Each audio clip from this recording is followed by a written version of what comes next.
Welcome to Chillin' 101. We hope this video helps. In this video, I will show how to replace the battery in a Kia Sorento key fob. Start by confirming the fob type and removing any key ring, then use a small flat tool at the seam to gently pry it open. Note the battery orientation before removing the old cell and replace it with a fresh CR2032. Snap the shell back together and test the buttons and remote. Start before reattaching the key ring.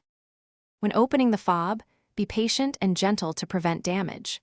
Start by removing the mechanical key and locating the seam around the case, then slide a small flat tool in and twist lightly until the halves begin to separate.